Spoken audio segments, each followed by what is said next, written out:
Hello বন্ধুরা, আজকে দেখাবো মাইমন ওয়ান, যেটা সম্পূর্ণ ঢালাই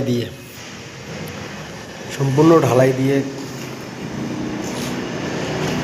ওয়াল থেকে শুরু করে স্ল্যাব টোটালটাই ঢালাই।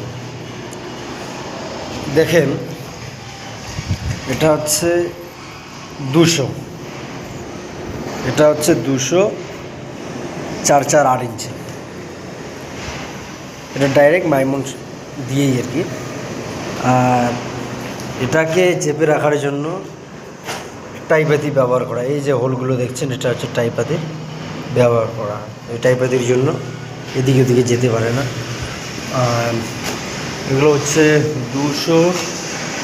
এই ওয়ালটা দেখতে পাচ্ছেন বেডরুমের 150 6 ইঞ্চি, এটা 6 ইঞ্চি। আর বাথরুমেরগুলো যে আছে 100 4 ইঞ্চি। এবার ঘটনা হচ্ছে, এই যে বড় বড় কনস্ট্রাকশনগুলো যে আছে, তারা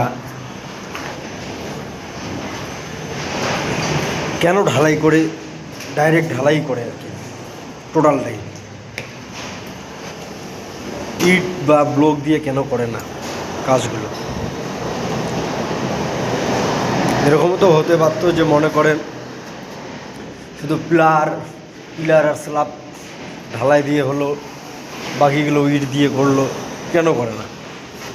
এই কারণে করে না যে বড় বড় বিল্ডিংগুলো যে আছে, এইসব বিল্ডিংয়ের যে লোড ক্ষমতাটা আর কি, এরা যে নিচে যে কাজ করে,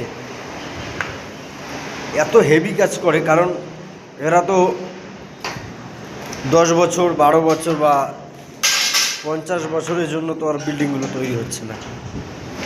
এদের 100 থেকে 150 বছরের জন্য একটা বিল্ডিং তৈরি হয়।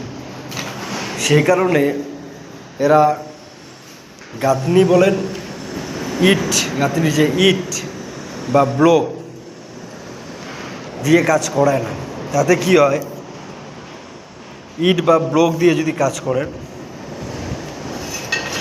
20 বছর হোক বা 30 বছর হোক, এরপরে কিন্তু জয়েন্টগুলো ফাটা শুরু হবে, আবার রিপেয়ারিং করতে হবে। এবার যদি প্লাস্টার যদি করেন,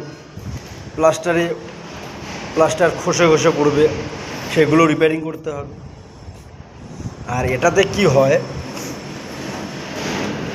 এই যে টাইয়ের যে হোলগুলো দেখতে পাচ্ছেন আর কি, এগুলো সামথিং কিছু